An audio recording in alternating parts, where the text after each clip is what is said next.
This is WT for TST, and today we're honoured to be joined by Golden Contract winner Jazza Dickens. How are you, mate? I'm spiffing, sir. Thank you for having me on. You're all right, mate. You're looking quite comfortable there. Listen, before we start, I want to show you something. I want to show you a picture and see if you know who this fella is. Who's that? Who's that, man? You know what? My girlfriend always says that was the best nose I had. I've had many noses since. Mate, I did this with another boxer. It's like, oh my god, it was Jack Bates, and it was like, oh my god, who's that? It's not even you. Yeah, we need to sort box record. Anyway, a bit of fun, mate, to start with.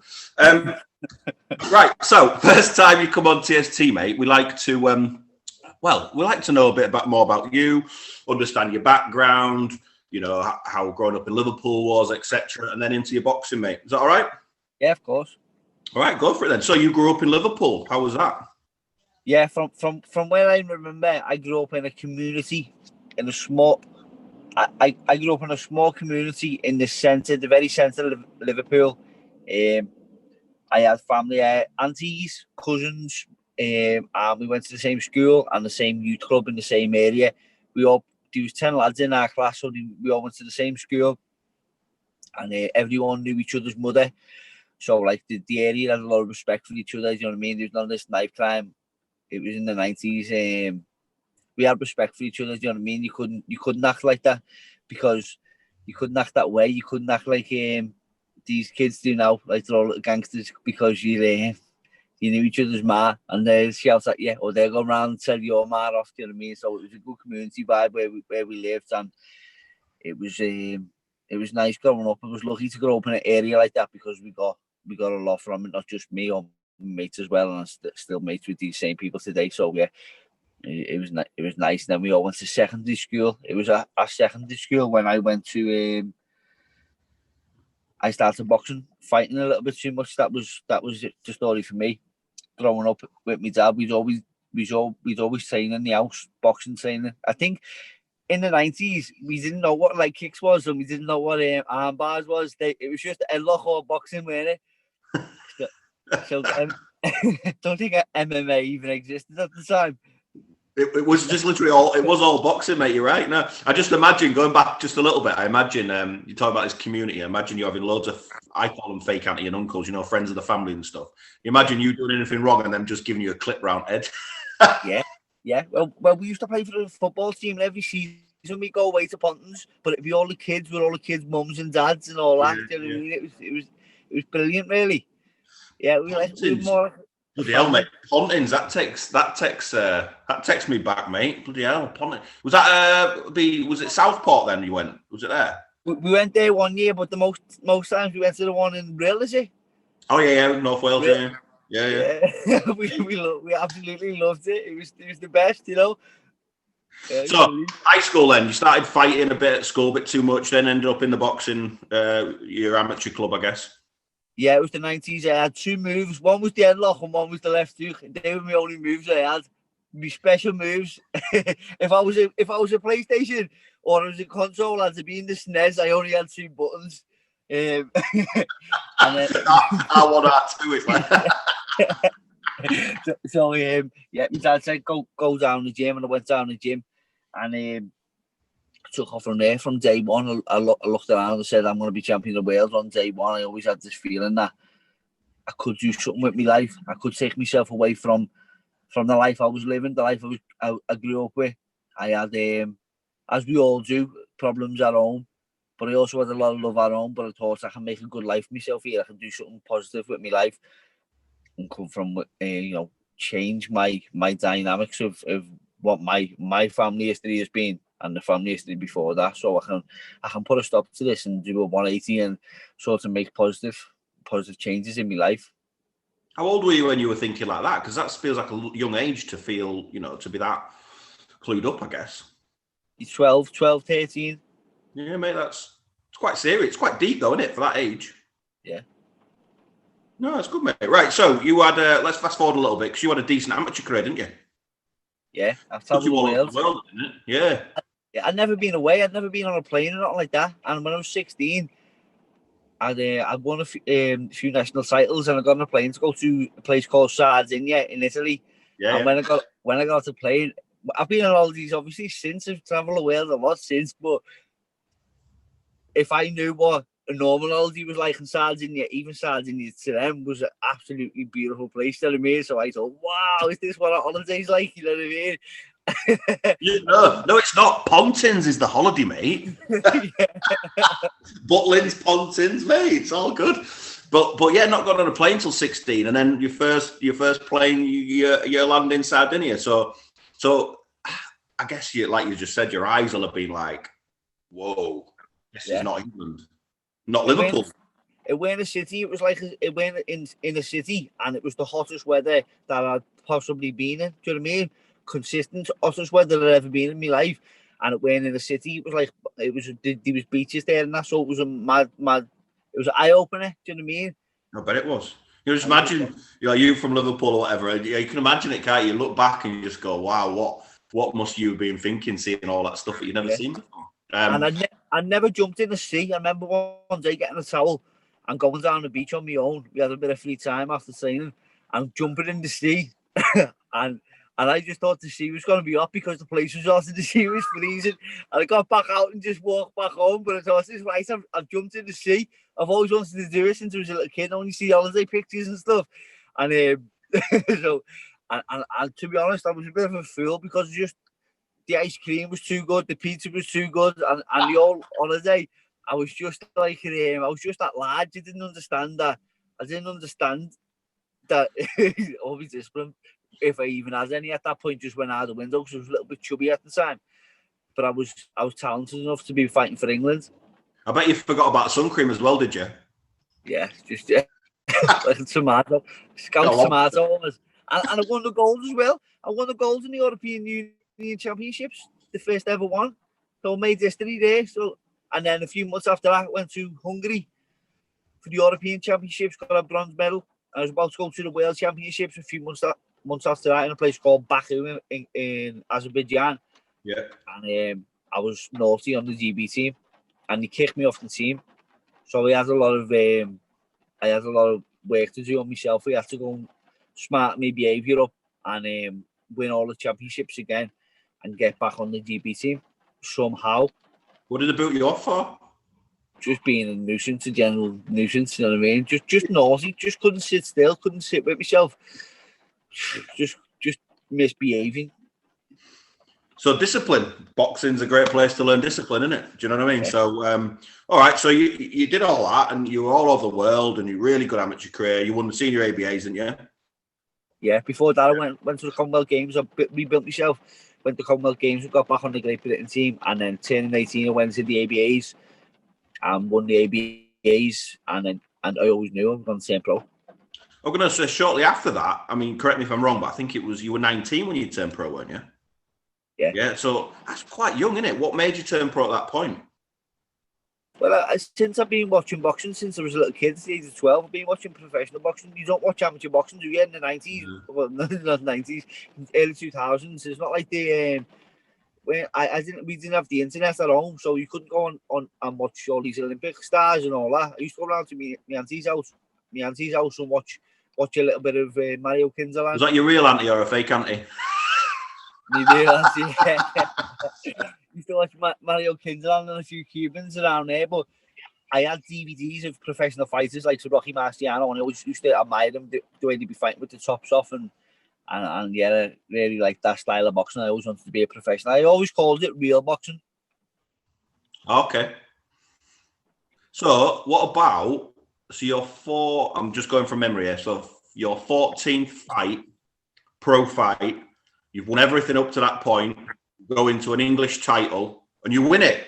How are you feeling at that point? Your first, English title. It's the first one on the. Well, it's not the first one, but it's on the way, innit? It puts you on the way. What's going through your mind at that point? It was nice, but looking back, I felt like shit. I food poisoned myself. I killed myself that much to make the weight, and then after the weigh, I think I was food poisoned. I don't know if my body shut down that much. I used to get, when I used to make 8 stone 10, I used to get cramps in my stomach and stuff like that, because and my body just shut down, and but it weren't time to shut down. I had to then fight after making the weight. So then I'd eat loads of weight. I put on a stone over a stone, and I didn't have the ability to sweat because my body was holding onto it. So it was just like a big dry mess of like, it was strange feeling. It was like having dry mouth all over your body. But that's what it felt like. It was really bad. And you see some fighters, they pull out after weigh-ins and stuff like that. They pull out after the weigh-ins, but they don't give no excuse. But that's the truth. They fucked up on the weight and they're in bad pain. So with the English title fight, I got a bit of a body shot in the third round, and it was just excruciating pain for you. I was basically just trying to just win by any means necessary, but stay on my feet. But I had a strong poker face, and John Fernandez didn't know. He had me really hurt for 7 rounds. I said couldn't say he did, but I could also say I'd fuck myself up. Do you know what I mean? But if I'd have lost, I'd have fixed it. But I never have won. So what I've done is I carried on doing what I was doing. Do you know what I mean? After the fight, probably put on over 2 stone, and then fucking then weren't long after that, I lost. I think I won another title, done the same thing, and then I went on to lose them for the British title, and then they had to start thinking about the ways I was living and stuff. So that must have been the Kid Galahad fight, wasn't it? About 3 fights later, I think it was, when you lost. So do you think? Well, listen, it was only 3 fights later, I guess. So it's no massive, it didn't really affect your career that much, did it? But do you think if you'd have lost the John Hernandez fight, you might have done things differently quicker? Definitely. When I got them lessons, I would have definitely done things differently. But I'd have had to do them differently. You know what I mean? But there's one thing winning and getting away with it. But then when you lose, you have to fix your problems, don't you? Well, things happen for a reason, though, don't they, mate? I think if we fast forward kind of like to now, you must be getting lots of phone calls, mate. It keeps matching up. If we fast forward to now, you weren't lost for 4 years, or nearly 4 years. Yeah, and then the time before that, I actually hadn't. I think up until then, I'd only lost a few rounds of boxing in a few years, and it was the first time I lost, and it was hard to take because I didn't. You get so confident, and you get a lot of confidence. When you're winning as a fighter. The highs are higher and the lows are lower. Yeah, and that's what I was about to say. So, because you lost 2 on the bounce, and at that point, that must have been really low for you. Yeah, but then after that loss, I knew I had to do, like when you say you have to change the ways. I then came back and won the British title, which was redemption for me. And then I went on to defend it once, and then I got a world title shot against a Cuban fighter who was world champion at the time. I lost that, broken jaw, first round or second round, and then I didn't have a warm-up fight, but I still had hold of the British title. And I was just like rusty and needed change in the gym and all that. And I boxed a lad called Tommy Ward, who, what could you say? How could you ping me? He pinged me. Do you know what I mean? That's what he just like boxed me head off because he was too good on the night. Do you know what I mean? So yeah, that was a dark place because I'm thinking I've had 2 losses, no promoter wants to know. I'm not fucking generating no interest. So what have I got to do here to revive my career? But then think on that. So if you just hold yourself at that place for a minute, you've had 2 losses, you're in a dark place, you're feeling shit. Now fast forward to where you are now, mate. Some people would have just gone, right, that's enough's enough, I'm out. You didn't, right? You dug deep, and now look at the career that you've had. Or listen, there's still a long way to go, isn't there? But you think of their moments, they're defining moments. I guess what I'm asking is, you mentioned when you were 12, you were thinking, right, I'm going to change my life. I'm going to do X, Y, and Z, change the way that I want to live. That must have been another one of them moments for you. That must have been a defining moment. What was going on in your head? Well, I think having one end goal is the main thing that can drag you through these things. So if I set my goals, them goals, what I've set for myself, can also drag me through my losses and my hard times. But at the time, I needed change. I needed to find something new. I needed something new, do you know what I mean, in my career. And the gym where I was at, I had great times. The dynamics of the place where I was at, it changed a lot. So I just needed to get away. I travelled to America, and then I went to travel the world really again. Found myself again, got some good sparring with some good world champions, and yeah, just stuck to my end goal really. So I've read something about you, so you can correct me if I'm wrong here, right? Don't worry, it's not bad. You're a man that I'm going to read this actually because I've wrote it down. You're a man who states every day is a learning day. Yeah.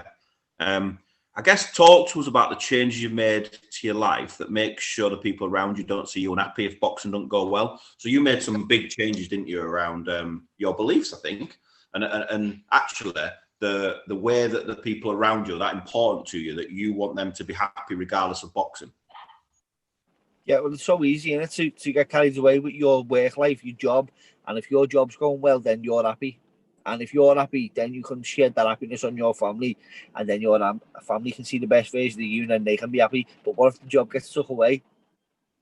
Then that means your kids can't be happy, or if the kids see the worst version of you. So I've been, I've made boxing my whole life, the centre of my life, because I'm very grateful to the career I've had through boxing because it changed my life. But it's nothing to do with their lives. Do you know what I mean? I have to separate them two things. Boxing is one thing, that's my career, and my life is another thing. I can give my everything to boxing, but also I can give me everything to my family as well. And them two things don't have to match up. You know, they don't have to get confused. I don't have to, because it can become very, very distorted. Do you know what I mean? My kids start loving boxing because I'm doing well, and what if I lose? Then they might even resent my career, and it's a very, very distorted because of the passion I have for boxing. It can be like that in any job or even relationships with people. Like you could have a family member who could be very, very confused by your actions on your distorted relationship with this one person and stuff like that. It can happen in any area, can't it, really?